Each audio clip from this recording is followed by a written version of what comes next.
여러분, 지금은 청취율 조사 기간. 어떤 라디오를 듣냐고 묻는 전화가 온다면? 당연히 YTN 라디오 생생경제죠. 벨소리가 울리면 외쳐주세요. YTN 라디오 생생경제. YTN 라디오 생생경제. YTN 라디오 생생경제. YTN 라디오 생생경제. YTN 라디오 생생경제. YTN 라디오 생생경제. YTN 라디오 생생경제.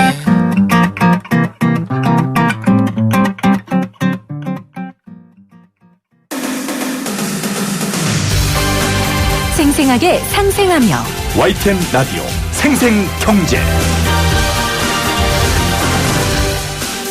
안녕하세요. YTN 라디오 생생경제 김혜민입니다. 오늘 정부 여당이 여의도 면적의 26.6배에 달하는 접경지역 군사시설 보호구역을 추가로 해제한다고 밝혔습니다. 군사지역으로 묶여 사람이 살 수도 경제활동도 할 수 없었던 땅을 지방자치단체에 위탁해 자유롭게 해주겠다는 건데요. 긴 시간과 여러 난관들이 있겠지만 누군가의 반짝이는 보금자리, 활기찬 경제의 기반이 될 수 있다면 정말 좋겠습니다. 그리고 그 땅의 보금자리를 얻는 1순위 사람들은 이미 집도 있고 차도 있는 사람보다는 내 집은 꿈에서나 가질 수 있었던 형편의 사람들이었으면 좋겠습니다. 그렇다면 오랜 시간 잠들다 기지개를 펴는 그 땅에 더 따뜻한 온기가 들어갈 것 같아서요. 2020년 1월 9일 YTN 라디오 생생경제 지금 시작합니다.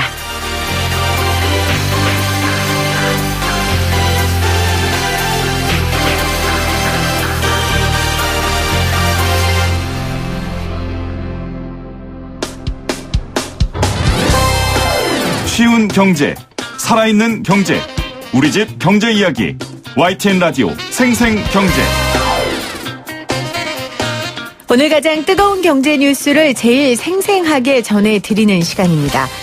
미국과 이란의 군사 충돌이 일단은 진정된 모양새입니다. 물론 아직까지 완전하게 안심할 상황은 아니지만요.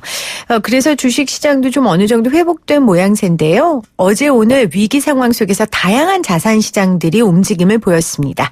살펴보죠. 유동원 유안타증권 본부장 나오셨어요. 안녕하세요. 네, 안녕하십니까? 어떻게 이렇게 증권 주식시장이 롤러코스터를 타면 네. 본부장님도 어지러우신가요? 한국 투자만 하는 게 아니라서 네. 오히려 기회를 볼 수 있어서 좋습니다. 아, 오히려 위기 가운데 기회를 볼 수 있는 상황이다라고 말씀을 하셨는데 오늘 시장부터 좀 정리하고 본격적인 이야기를 해보겠습니다. 어제 이란발 충격에서 오늘은 좀 회복되는 모습이었죠? 네, 어제 빠진 부분에 대해서 대부분 다 회복을 했고요. 네. 지금 제가 올 때까지만 하더라도 보니까 코스피가 1.2%, 방금 보니까 1.3% 상승하고 있습니다.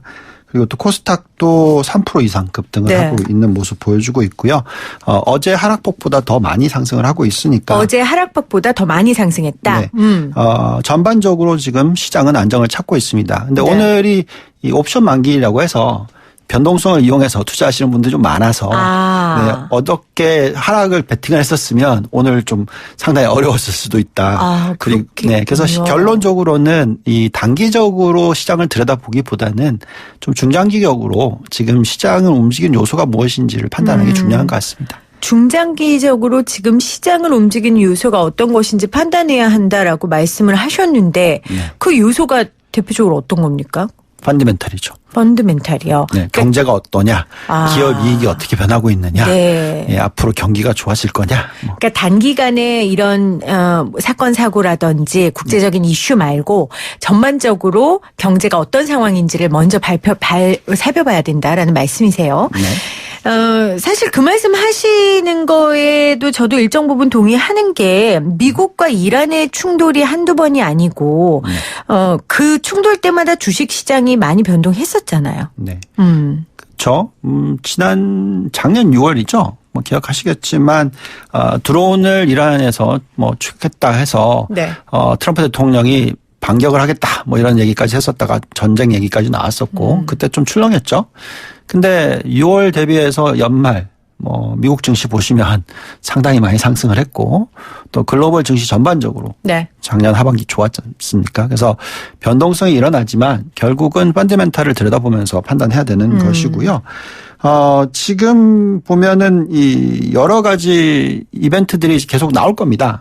앞으로도. 네. 왜냐하면 이란과 미국은 좋은 관계일 수가 없어요. 그렇죠. 네. 지금 미국이 쓰고 있는 정책 자체가 투축 정책이라고 해서 당연히 지금 사우디아라비아와 좋은 관계 그리고 또 이스라엘과 좋은 관계이기 때문에 네. 거기에 반대쪽에 있는 게 이란이다 보니까 예, 계속 충돌은 일어날 네. 겁니다. 네. 뭐 1979년이에요. 미국과 이란의 갈등의 시작이. 그러니까 그때 호메이니가 주도한 혁명으로 미국의 비호를 받던 팔레비 왕조가 무너지고 뭐 미 대사관이 점거되고 40년간 사실 수시로 충돌이 반복돼 왔기 때문에 말씀하신 것처럼 앞으로도 이란과 미국의 갈등은 계속될 거고 주식 시장에서도 그 역사적인 배경을 좀 살펴보고 움직여야 된다라는 말씀이신 것 같습니다. 자, 원유 이야기 조금 해볼게요. 물론 중동 이슈기 때문에 원유가 가장 밀접하게 가장 민감하게 움직이겠지만 등락폭이 좀 이번엔 좀 많이 크게 움직인 게 아닌가 해서 걱정을 좀 했는데 어떻습니까? 네. 사실 원유는요. 가장 레버리지가 많이 들어가는 자산군이라서 변동성이 항상 심합니다. 네. 네. 뭐 3% 5% 뭐 이건 굉장히 쉽게 움직이기 때문에 네. 너무 패닉하실 필요는 없고요. 그런데 본부장님 지금 이렇게 스탠스가 아버지 돌 굴러가요 지금 이런 스탠스 같은데 괜찮은 거죠? 전문가가 그렇게 말씀하시는 거지. 뭐 보십시오. 그러니까요. 지금 네. 2018년 기억하시지만 유가가 가장 많이 급등했을 때가 77달러예요. 네. 그게 단 3개월 만에 40달러로 폭락합니다. 뭐 거의 30% 이상 40% 폭락하죠. 또 그리고 나서 뭐 큰 폭으로 올라서 65달러까지 갔다가 네. 어쨌든 지금 사실 변동성은요. 그때 비해서는 훨씬 약하죠. 네. 약하다. 네, 그래서 저희가 원유에 대해서는 어떻게 말씀을 드렸었냐면 작년 네. 4, 4분기에 미 연준이 금리를 풀면서 이 금리 인하를 세 차례 하면서 유동성이 풍부해지기 때문에 또 달러가 약세로 갈 수 있는 가능성이 생기기 때문에 유가가 상승할 수 있는 가능성이 생긴다. 여기서 또한 경제 자체도 더 이상 하강 국면이 아니라 안정을 찾을 것 같다. 자, 이런 의미에서 50달러 초중반에서는 사야 된다. 예, 유가가 올라갈 거다라는 얘기를 해드렸었고, 네.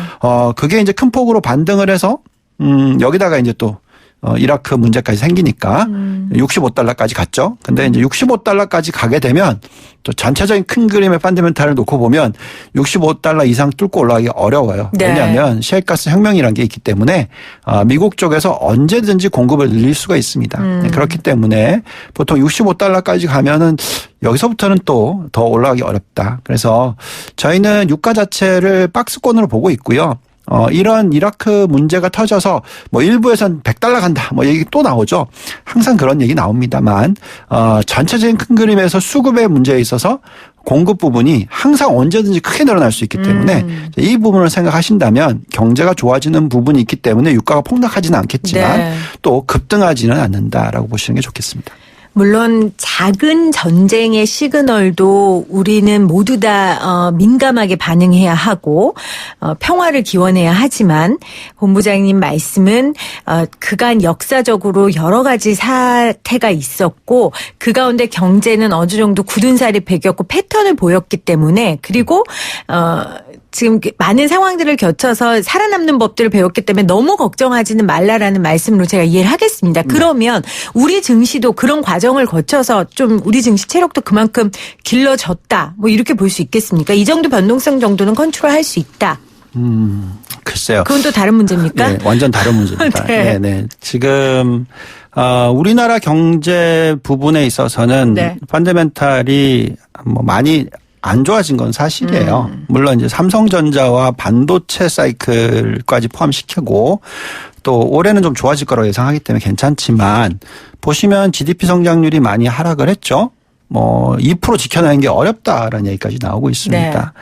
또 여기서 지금 계속적으로 정치적인 이슈들도 있고 국민들이 분산돼 있는 그런 모습도 보여주고 있고 또 돈은 뭐 부동산에 굉장히 많이 유입되고 여러 가지 요소들을 놓고 봤었을 때 굉장히 체력적으로 좀 굉장히 힘든 모습을 보여주고 있는 것이 사실입니다. 네. 그래서 여기서 이제 가장 중요한 부분은 외국인 투자자들이 우리나라를 뭐 거의 3분의 1 이상, 그죠? 40% 가까이 들고 있는데, 외국인들의 보기에는 이 기업들의 펀더멘탈, 또 기업들의 지배구조 문제, 자, 이런 것을 보면서 투자를 하게 되거든요.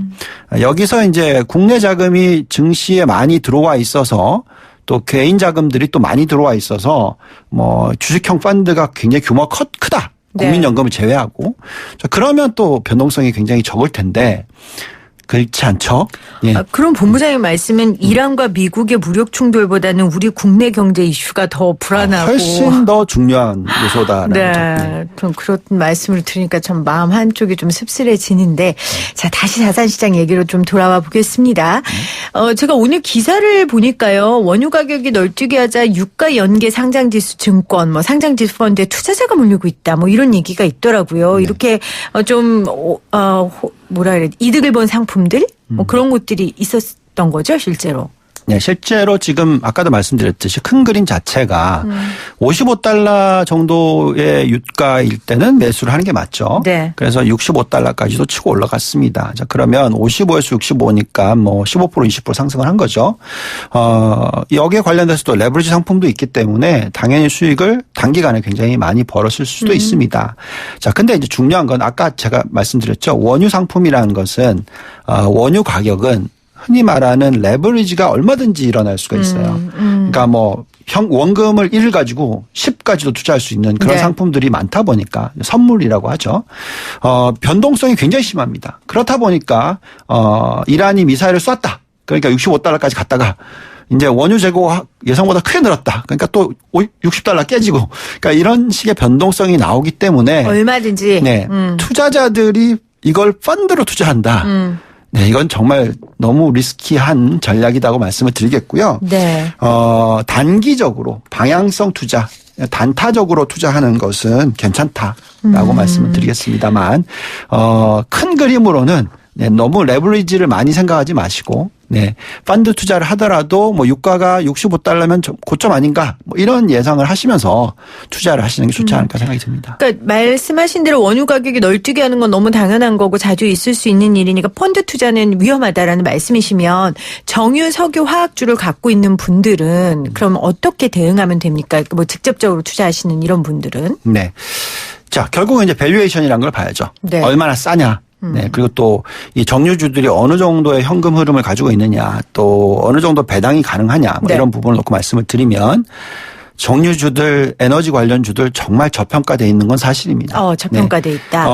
유가가 77달러에서 큰 폭 내려왔고요. 또 그러다 보니까 주가도 굉장히 많이 내려왔어요. 그래서 고점 대비해서 50% 이상 빠진 종목들이 뭐 수두룩합니다. 그렇기 때문에 PBR 개념으로 놓고 보더라도 0.5배 이하, 그러니까 1배가 적정 가치라고 치면 네. 50% 할인율에 거래되고 있는 종목들이 너무나 많다라는 거고요. 물론 유가의 변동성이 크다 보니까 마진을 크게 잡지 못하기 때문에 이익이 크게 못 늘어나는 것도 사실이지만 그렇다고 해서 적자는 나지는 않죠. 그래서 배당 성향 자체를 계산하고 배당 수익률이 2% 이상이다. 그러면 지금 예금금리가 1.5% 뭐 이렇다면 훨씬 더 매력이 있는 것이죠. 네. 거기에다가 적정 가치보다 훨씬 할인율에 거래가 되고 있다면 이 주식들은 적정 가치를 언젠간 찾아갑니다. 물론 유가가 계속적으로 폭락을 한다든지 뭐 여러 가지 어떤 이 펀더멘탈적인 문제가 생긴다면 모르겠지만 그럴 가능성이 크진 않다는 그렇죠. 말씀이신 거잖아요. 네. 그래서 지금 현재 시점에서는 0.5배 PBR이면 네. 충분히 그냥 묻어두고 가져가셔도 큰 무리가 없다라는 말씀을 드리고요. 근데 여기서 한 가지 더 할 부분은 네. 전통적인 정유주에다가 대체 에너지 관련주들도 포함을 시키시는 게 좋다. 대체 에너지 관련주도. 네. 왜냐하면 지금 유럽을 보시면 가솔린 차에 대해서 변화가 있지 않습니까? 이제 네. 못 팝니다. 네, 불법이 될 수가 있습니다. 나중에 전기차로 넘어가니까. 결국은 석유의 원유에 대한 디맨드 자체가 수요가 네. 급속하게 줄어들 수 있어요. 그래서 그런 부분을 감안했을 땐 대체 에너지, 전기차 이런 쪽에도 일정 부분의 비중을 가져가셔야지 좀 마음이 편하시다는 말씀드리겠습니다. 그러니까 정유, 석유, 화학주의 위협적인 건 전쟁이나 이런 국제적 이슈보다는 대체 에너지군요. 그렇습니다. 그게 더 위협적이라는 거. 그 얘기는 반대로 이 대체 에너지와 관련된 주식도 함께 가져가시라는 그런 충고를 해 주셨습니다. 자, 원달러 환율을 좀 보겠습니다. 이 미국과 이란의 긴장감이 최고조일 때 1170원까지 올랐던 달러가 이제 좀 평정심을 찾았다 이렇게 봐도 되겠습니까? 네. 사실 지금 원화의 움직임은 정말 변동성이 좀 심하죠. 실질적으로 작년만 하더라도 또 1223원까지도 갔었죠. 네. 네. 그리고 나서 또 급속하게 절상이 돼서 1156원까지 떨어졌다가 또 다시 1170원. 그리고 또 지금 오늘 보니까 또 1160원이 깨져서 내려왔습니다. 자, 이렇게 변동성이 일어나는 이유를 생각해 보면 우리나라 경제 성장률이 지금 2%대 조금 넘는다라고 얘기 나오고 있죠. 네, 미국이 똑같습니다. 그죠? 그리고 중국의 성장률은 훨씬 더 높죠. 그래서 성장률을 비교해보고 또 금리를 놓고 보더라도 미국이 지금 한국보다 금리가 더 높아요. 네. 예, 그러니 환율이 절상이 될 가능성은 한계가 있다라는 거죠. 그래서 1123원은 또 너무 많이 올라갔던 거고 또 1150원까지 내려오면 또 너무 많이 절상이 된 거고. 네. 그러다 보니까 앞으로 저희는 이제 원화가 1150원에서 1170원 사이 정도의 박스권에 계속 갈 수 있다. 물론 만약에 GDP 성장률이 2%대에서 크게 올라와서 2.5% 뭐 3%까지 올라간다. 자, 그러면 원화가 또 1100원대까지 내려갈 수도 있습니다만 네. 아직까지는 그런 조짐은 없거든요. 그렇기 때문에 앞으로는 좀 박스권. 네, 그래서 오히려 또 해외 투자라든지 투자가 좀 더 편한 환율에 너무 집중하실 필요가 없을 네. 그런 시장의 흐름이 나올 수도 있습니다. 그러니까 지금 경제 상황 속에서는 환율이 절상될 가능성 크지 않고 안정적으로 움직일 것이다라는 말씀이세요. 홍남기 부총리 겸 기획재정부 장관이 오늘 이란 사태가 외환과 주식시장의 변동성 확대에 직접 영향을 끼쳤다고 판단하기는 이르다라고 말을 했는데 정부의 이런 현실 인식 이런 거는 괜찮은 겁니까? 글쎄요. 네. 뭐, 항상 준비는 해야 되죠. 왜냐하면 우리나라는 유가가 너무 급등을 해버리면 경제 성장률이 뚝뚝 떨어집니다. 네. 뭐, 우리는 다 에너지를 수입해야 되니까. 그래서 그런 부분에 있어서 어떤 대처가 필요한 건 사실이고요.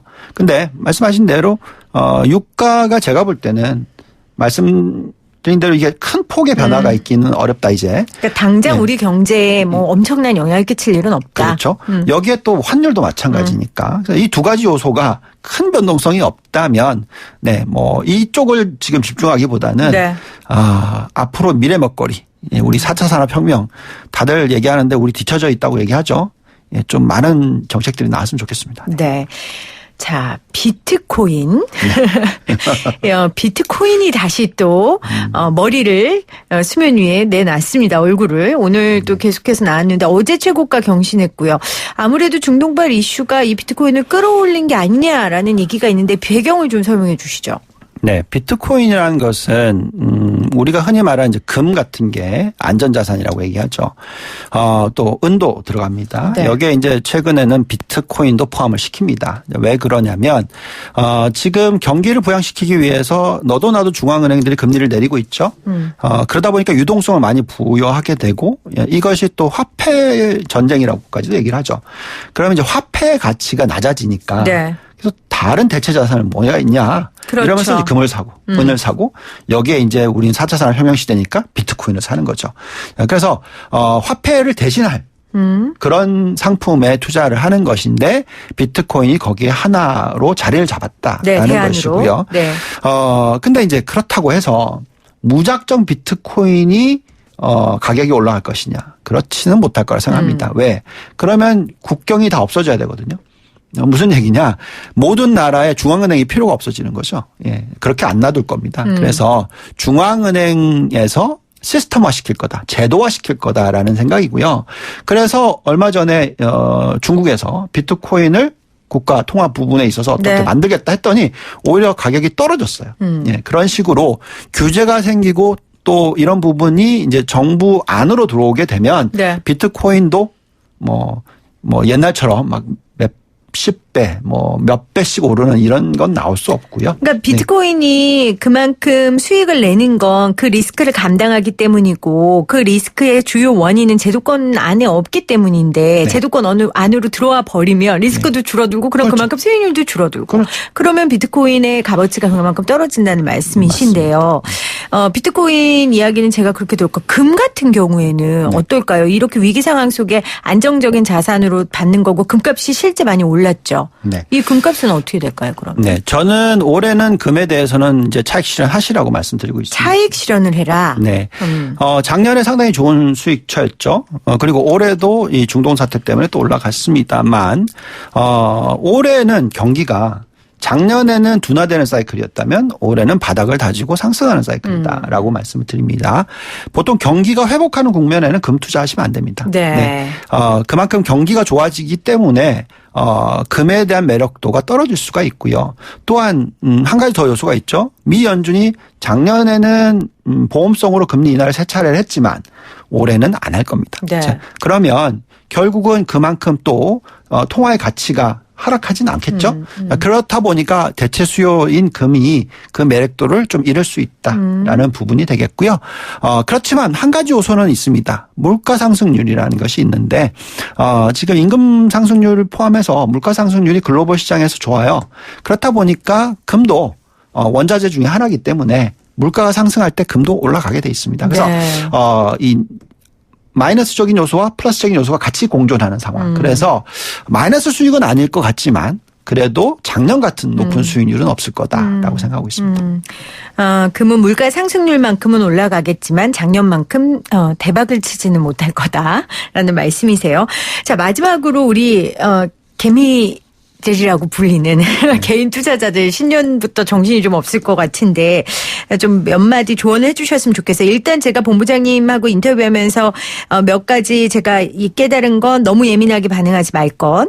그리고 정유 석유화학주는 펀드보다는 이제 직접적인 투자를 하시되 동시에 대체에너지 주식을 같이 바라보라는 거. 금하고 비트코인은 그렇게 좋은 뭐 대체는 아니라는 거. 그 정도인데 또 몇 가지 좀 조언해 주신다면요. 네. 자, 두 가지를 말씀을 드릴게요. 네. 하나는 우리가 지금 4차 산업혁명 시대에 살고 있어요. 자, 그렇기 때문에 4차 산업혁명만큼 성장률이 좋고 또 앞으로 수익을 많이 벌어들일 수 있는 업종이 없습니다. 그래서 그런 업종 관련된 종목들을 골라내시고 투자를 하시는 것이 너무나 중요하다라고 말씀을 드리겠고요. 또 아까 잠깐 말씀드렸지만 부동산 가격에 대해서는 작년, 재작년 또 한 3년 전, 4년 전만 하더라도 계속 적극 투자를 하시라고 말씀을 드렸지만 올해 접어들어서는 매력도가 많이 떨어졌다. 부동산이요? 네, 부동산이. 네. 그래서 결국은 부동산에 돈이 안 가면 어디로 가겠습니까? 주식시장으로 갈 수 있는 가능성이 많이 늘어나겠죠. 더 커지겠네요. 그렇죠. 그렇기 때문에 저희가 생각할 땐 주식 투자를 지금은 안 하시는 타이밍은 아니고요. 하셔야 되는 타이밍인데 적극적으로. 어디에 투자하느냐. 자, 이 부분이고요. 자, 그래서 4차 산업혁명 투자를 해야 된다라고 말씀을 드리는데 자, 한 가지 안타까운 점은 근데 우리나라에 4차 산업혁명 관련주들이 별로 없어요. 아하. 예, 삼성전자, 하이닉스 빼고 또 2차 전지 그다음에 대체에너지, 태양광, 이런 거 몇 개 빼고 나면 별로 없다는 거죠. 그래서 아까 미래 먹거리 우려를 표하신 거고요. 그래서 걱정하는 것이고요. 그래서 우리나라의 경제 성장률이 2%대에서 3% 이렇게 크게 치고 올라가기 어렵다는 거고요. 자, 그러면 투자는 어떻게 해야 되느냐? 해외 투자를 하셔야죠. 아이고. 네, 어쩔 수 없이 해외 투자를 해야 되는 부분이고 네. 이 4차 산업혁명에서 가장 경쟁력이 강한 나라가 어디냐? 예, 2개 국가가 있죠. 미국과 중국입니다. 그래서 미중무역 전쟁 계속 일어나지만 미국, 중국 투자는 꼭 하실 필요가 있다 말씀드리겠습니다. 네. 자, 개인 투자자들에겐 이렇게 조언해 주셨고요. 또 우리 정부와 또 기업을 하시는 분들에게는 우리 개인 투자자들이 투자할 수 있는 종목들을 좀 제발 많이 만들어 주셔서 우리 본부장님 같은 전문가들이 국내 회사 많이 투자하세요라는 얘기를 해줄 수 있도록 좀 만들어 주시기를 부탁드립니다. 오늘 유동원 유한타 증권 본부장과 함께 말씀 나눴습니다. 고맙습니다. 네, 감사합니다.